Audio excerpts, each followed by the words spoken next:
पंजाबी में कहावत है, सास चंगी होवे या ते दीवार ते टंगी होवे। संगीता की शादी भी एक ऐसे ही घर में होती है जहां उसकी सास दीवार पर टंगी होती है। ससुर और पति शादी के पहले दिन उसे सास के फोटो के सामने ले जाते हैं, जहां ससुर जी कहते हैं, बेटा बेटा संगीता, ये तुम्हारी सास थी, बहुत नेक और भली, लेकिन थोड़ी गुस्सैल थी। गुस्सा आने पर सब तहस नहस कर देती थी, पर अब ये इस दुनिया में नहीं है। हाँ संगीता, माँ होती तो तुम इनकी कोई बात टाल नहीं सकती थी, वरना तो माँ घर में भूचाल ले आती। संगीता मन में खुश होती है कि अच्छा है कि ऐसी औरत अब इस घर में नहीं है, लेकिन दिखावे के लिए वो जैसे ही सास की फोटो के सामने हाथ जोड़कर खड़ी होती है, ये क्या? सास उसे देखकर मुस्कुराने लगी। संगीता आंखों को मलकर एक बार फिर से देखती है, लेकिन फिर सास के चेहरे का भाव, भंगिमा यानी एक्सप्रेशन बिल्कुल बदले होते हैं। वो अपने पति और ससुर को कहती है, माँ की तस्वीर तो स्माइल कर रही है। ना ना बेटी, ये कैसे संभव है? जरूर तुम्हें कोई गलती हुई होगी, ऐसा कैसे हो सकता है? लगता है तुम शादी की सारी फॉर्मेलिटी करते करते थक गई हो, तुम्हें आराम की जरूरत है संगीता। खैर, सारे संगीता की बात को इग्नोर कर कमरे में चले जाते हैं। वैसे सास की फोटो पर एक्सप्रेशन एक के बाद एक बदलते ही रहते हैं। सुबह होती है, पति और ससुर को काम पर भेजकर संगीता कमरे की सफाई करने में लग जाती है कि तभी उसे आवाज आती है, टेबल ठीक से साफ करो। ऐसे भी कोई टेबल साफ करता है? इससे अच्छा तो ये गंदा ही था।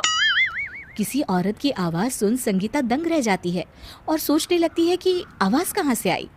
आवाज को नजरअंदाज कर वो फिर से अपना काम करना शुरू करती है, लेकिन इस बार तो आवाज बिल्कुल उसके कान के पास से आती है।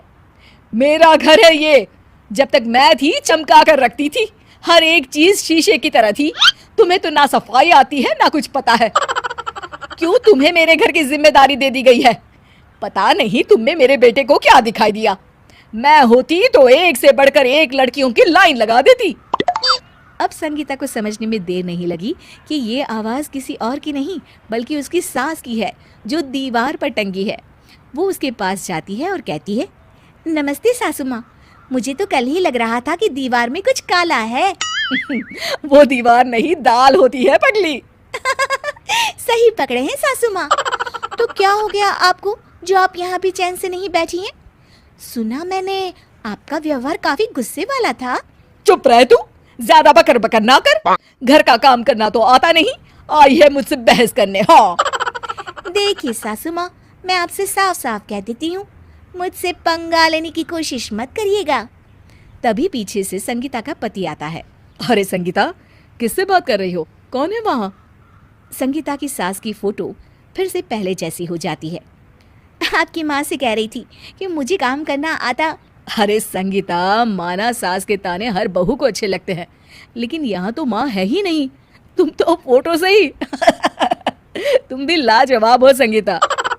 किसी को विश्वास नहीं होता कि संगीता अपनी मरी हुई सास की फोटो से बात करती है। वहीं आए दिन संगीता की सास संगीता को किसी न किसी बात पर आते जाते ताने देती।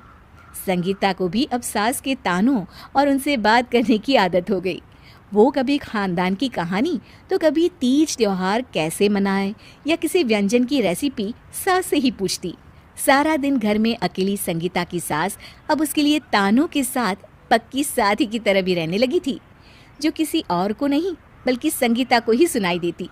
तो देखा आपने, सास बहू का रिश्ता हर रिश्ते से ऊपर होता है, फिर चाहे वो खट्टा हो या मीठा।